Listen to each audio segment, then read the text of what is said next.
I'm going to introduce you.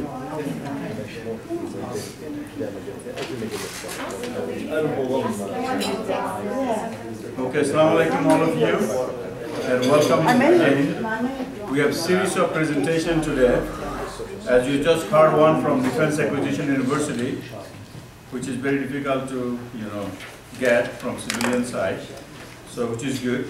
And now we are having a series of presentation by our collaborative partners, George Mason University, and these professors are being selected based on their functions as a professors plus doing things in online, and they love online education. So the first of the series we have Dr. Charlene Douglas. Dr. Douglas is the coordinator for community health nursing. Her scholarly work has been in the areas of community-based projects, access to care, and cultural competence.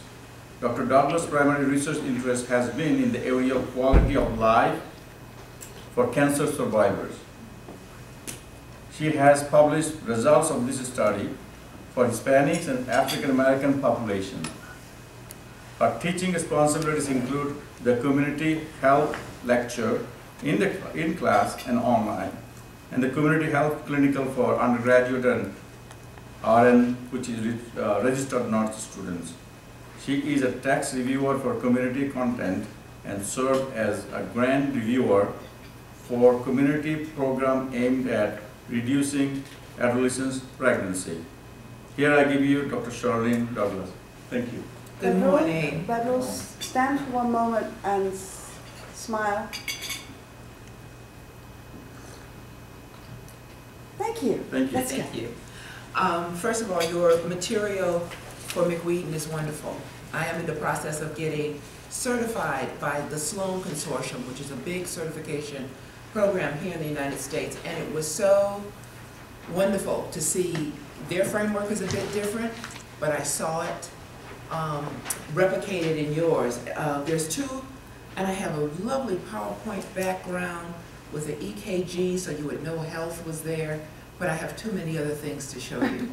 The way I'm going to structure this is I'm going to show you how our courses fulfill your framework, and so how you can make each part of the framework come alive. And is that WebCT? This is WebCT. This yes. is old, oh no. This is old Blackboard Campus Edition 8, and my other thing is new Blackboard 9.1. We're doing a pilot this year, and so it was just no room for me to get my PowerPoint, so you have that copy. This is, if you would just take a moment to look at the titles, you'll see that usability, copyright issues, that it's very similar to what you're doing.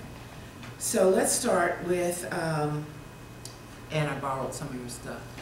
I loved your, thank you. So, voice over PowerPoint. My international students tell me that makes my notes come alive. So I always do voice over PowerPoint, and I'm going to show you two examples. The first is Camtasia. At one point I said, make your page attractive, and not just pretty because I'm female, but make it so that students can see. This is a PDF. This is a Word document. This is Camtasia. That's a link to the internet, so they'll know what's coming. This is just the beginning of Camtasia. Camtasia is a screen capture that is one long recording. And it's a very good program. It is also very inexpensive for academics. Oh, do you have, you don't have mic? Use the mic. For this, because my voice is big. Does this, oh, wait a minute, I'm sorry, this is for me. Yeah. This is what I should do. No, levels of lead in children and protect the population. This is what I wanted to make sure you can get. Northern Virginia is a new area in terms of construction. So that is Camtasia. What's the name again, please? Do I have it? Get in there. CAMTASIA. If you look under environmental health recording, that's the word Camtasia. There's another one. The other one is Adobe Presenter. Adobe Presenter addresses what is in your framework, stable versus dynamic. Camtasia is stable.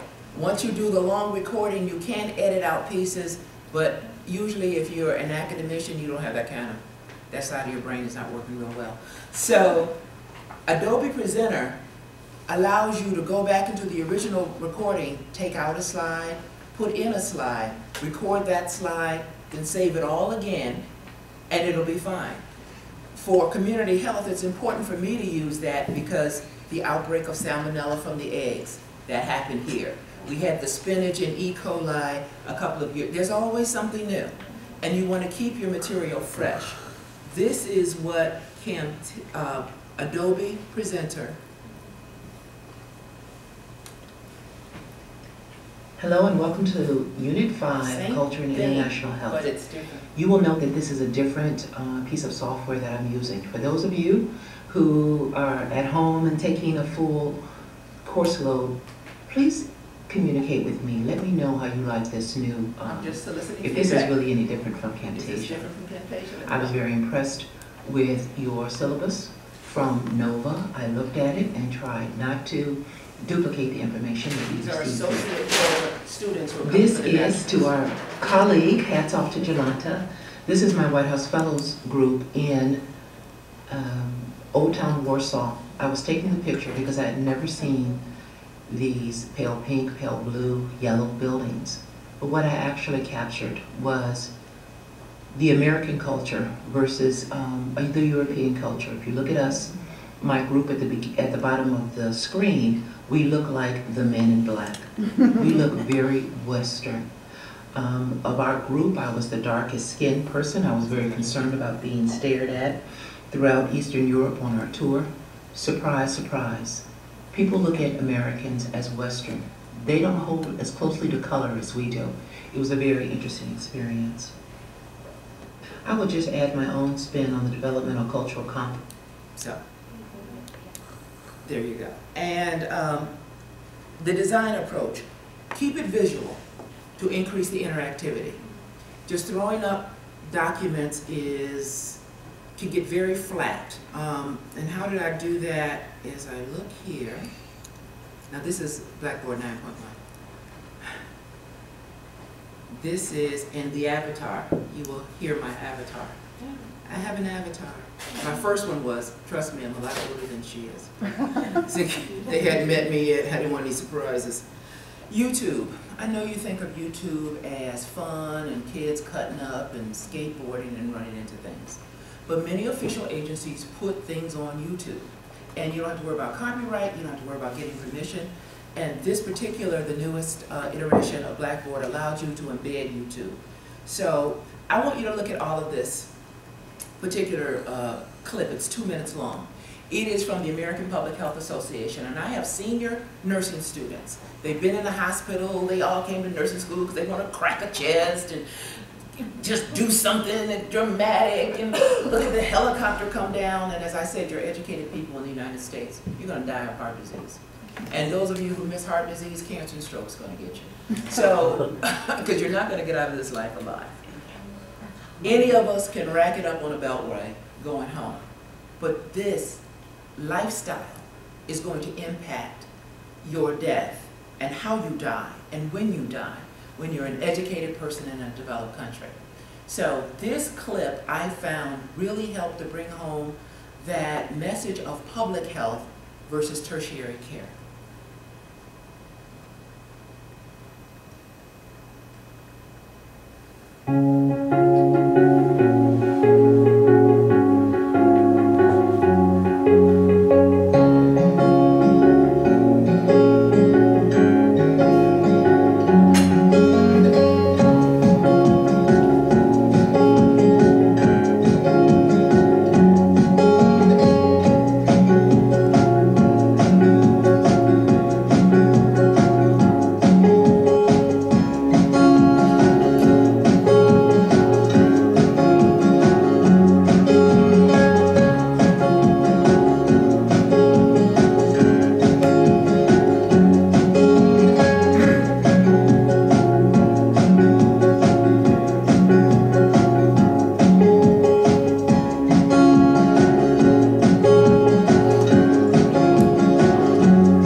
educational material on YouTube.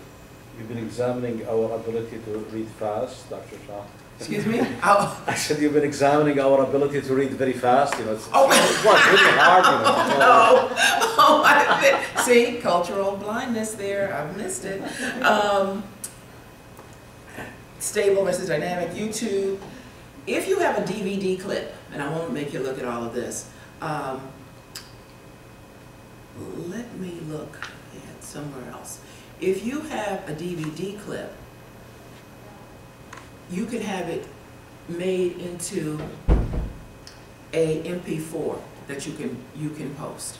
You have to have that facility at your organization. But this is actually, I was so surprised. No, we won't do that one. That one, with a faster connection, the quality of it was excellent. It was a 20-minute clip. This is faster. This is Dudley and Dee Dee. This is health education, and I'm teaching them about different resources. A cartoon will always be more informative than you can ever be if you're trying to teach a bunch of 4-year-olds how to brush their teeth, or 3-year-olds. And some of my students actually remembered this from their own childhoods.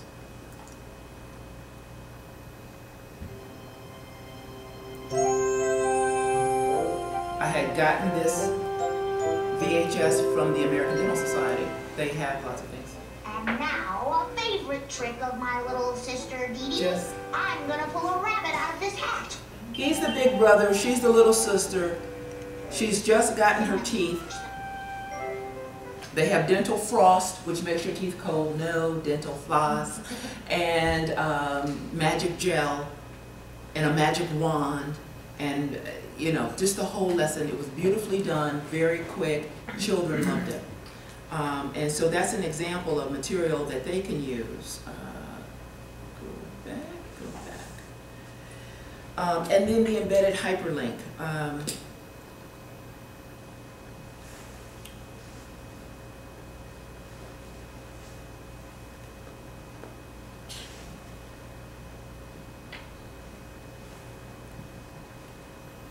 This is an old link. You must update your links all the time because they change. But I was very pleasantly surprised that this link on H1N1, that's something else I got from YouTube. It actually shows the droplets when you cough. There's actually droplets that go into someone else's mouth. This is another cute little thing. Now, when you use a lot of embedded hyperlinks, you are stuck with commercials. You can't want to make it great. You can't get rid of them. This is how they make their money and keep this thing online for a I year. teach them science, English, language art, how to read. And so I also wanted to show you this so that if you have any links to this country, you can't get rid of this. The new feature I like, there's more It's 30 transitions than seconds. there were It's before. always 30 seconds and then it goes away. I'm Angeline, and Office 2010 helps me make it great. Mr. Gates got his money, you know. On this morning's Health Watch, we look Goes right inside to- the H1N1 This is a virus. morning And here program. again is our own Dr. Jennifer. They have a doctor who was, of course, so lovely you Right, can't and some stand it. people, the H1N1 And she talks virus about can be deadly. H1N1 So with let's take a a- look inside the body to see what actually can And I'll just let you happen look. and why. Germs, they're everywhere in our homes, offices, and schools. Some are harmless, but others can be deadly, like the H1N1 virus or swine flu. It's spread when a carrier coughs or sneezes. Another person touches an object or surface with the flu virus on it and then touches his own nose or mouth. The virus is inhaled by the body and goes straight to the lungs. The virus attaches to the lung This is what cells I had and the loaded body is before, now sorry. infected. Over the course of days, the blood vessels in the lungs or the air sacs are damaged. Fluid leaks from the blood vessels into the air sacs of the lungs, while some air... I admit to it. All right. I just didn't understand them, and I didn't have the You see nerve to how ask them a long-term the right way of video doing it. clip will be I just available didn't for have you. the nerve to ask You don't them have to why deal they with were copyright issues. This is the quality of a 20-minute It took a while to load, but this was a 20-minute video I would show up clip. on Tuesdays. When you post instead of it, it's still Thursdays very for the good. appointment. I would be exercising alongside. And that was a thing on health literacy. There's a very large percentage of the U.S. population that have very low health literacy. You think, everyone went to college. No, those are just the people you meet. Keep everything on one page.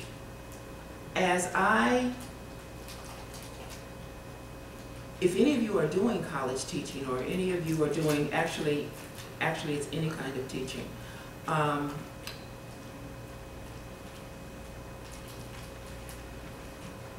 This is my Unit 1. There's the voiceover PowerPoint. I give them notes. I save the PowerPoint as rich text format so that the words come out. That will give you a file with words with a font of 44. It's huge. Select everything, bring it down to 12. So that they will have the words to go with the PowerPoint. They have the voiceover PowerPoint so they actually see it. There's the assignment for the discussion board, the link to the discussion board, and finally the quiz. The whole unit is on one page. That helps with your organization. If you have any kind of syllabus, let me challenge you to do something. Students don't read your syllabus. You work very hard. It's very wonderful. They don't read it. I usually have a practice quiz that goes with each of my courses just to get them used to the utility before it costs them any points. I will challenge you to use it for your practice quiz, a syllabus quiz. When is the draft due? And have choices. When is the final whatever? When are the discussions board due? Whatever you want to do, have it as a syllabus quiz. Don't have a time frame on it, so they have to have the syllabus next to them, and ask the questions as they go through. Just something I found. Maintaining faculty presence. The avatar, the one I use is Voki, VOKI.com, and they have a white person, a black person. You can do the shading of the skin. This is about as dark as I can get her. And I've put gray hair there, but she's still not quite me. But anyway, I do have an announcement. I do have a real announcement. And in Blackboard, they don't ever read the announcements. In that little announcement, I have never had a student read that. So this is how I first increase faculty presence, but also to give my real live announcements. Students, please note that Chapter 11 for Health Education also contains material on group work. You will study group work in leadership and management. In Chapter 11, the assigned reading, please focus only on that material that relates to health education. Thank you. It's a mixed chapter. They're going to get that content somewhere else. Just read the things that pertain to health education. The discussion board. The thing about the syllabus in an online course, you have to make it very explicit. You're not going to be there to explain. I had a number of first-time learners in this course, which I had not had before. I had all experienced learners. And I noticed that some people didn't respond to the posts of others. Well, you all know that when you have a discussion board, you make a post and you respond to others. You know that. I went back to my syllabus and I had not written that. And so I had to give them an extra day. You have to respond to someone else. And I went back and changed my syllabus. And please turn to page 6 on the syllabus. If you could give Dr. Thompson one of each, I know she has now. This is my rubric for my discussion board. Northern Virginia is a very politically polarized place. You have a few strong Republicans in Northern Virginia, and you have strong Democrats in Northern Virginia and very strong Republicans as you leave the northern part of the state. And I saw political infighting going on in the discussion board. If you will notice, I have a lot of behaviors. You have to respond to the landmine that you step on, is what I say. And I have a lot of words in here about civility and professional discourse. In the Society of Scholars, we do not snipe at each other. We do not refer to those people. we conduct ourselves with civility. So you'll see a lot of things about respect and civility because it became an issue. Yes? In that page, you said 5 points and post. Does that mean you give... No, 5 up here, 3. Yeah, and post. Does that mean you give more than 5? Per post. Per post. Per post. Yeah, that little thing is per. So you can get 5, 3, or 1. And if you want to keep your uncivil behavior, that's fine. This is what it'll cost you. So I also use my, listen, some people won't do it strongly enough. They're ready to deal with it. I use my discussion board for issues that are not discussed in the text. Health literacy is a new concept. It has taken off, but it has not made it into the textbooks. There's just one little paragraph on health literacy. So the discussion board question for this unit is on health literacy. So they have to go to the internet. They have to get other sources. They discuss health literacy and they give me the references. So it's not just how you feel about something. There's references. You show that you've learned about this thing. I post a faculty response to each group after I read them. It lets them know. In fact, I had somebody said, we always knew you were reading it because you would post something and you would say some comment about that one, some comment about that one, just to show that I'm following the discussion. People have questions. I answer the questions. I have more experience than they do. So that's another way to increase my faculty presence. Wikis. I have not used wikis, but I've seen them. And it is a great way to do group work and make sure everybody gets credit for what they've done. People who end up in these kinds of groups, you are the top of the crop, you are the hard-working person, you never let anything slack off. And you spent, it seemed like your entire academic career pulling along your friends who were just kind of going on their social networking page while you were working very hard. Wikis, who is responsible for what is very clear to the instructor. So though it is a group project, it is very clear who did what. I'm on to technological. Choose a robust and stable learning management system as robust as possible. CE8 crashed twice last year, once during the finals week. Can you imagine? Online teaching, your learning management system was out across the Eastern Seaboard. And so we made the university decision to upgrade to 9.1, which has promised to be more robust. So that's for your asynchronous learning.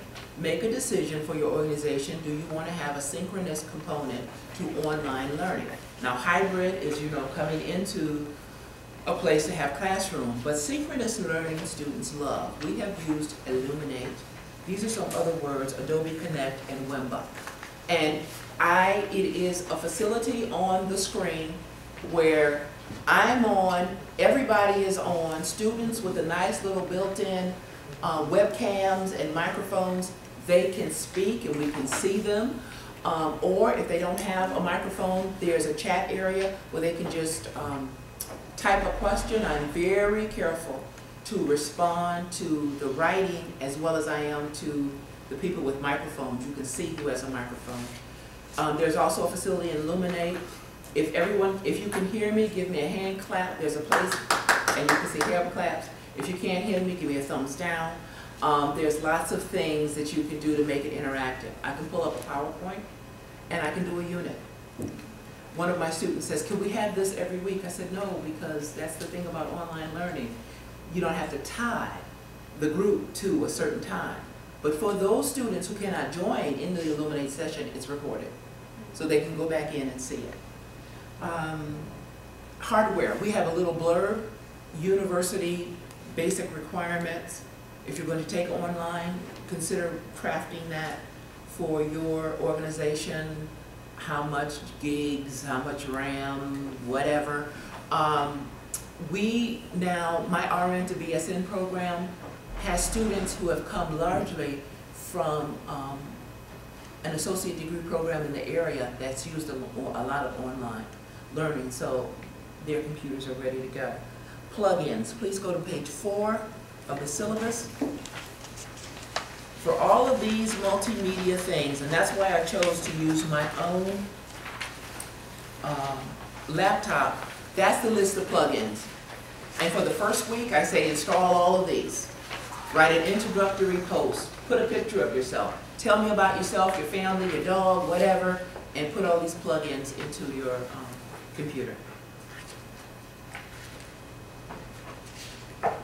On to interface design.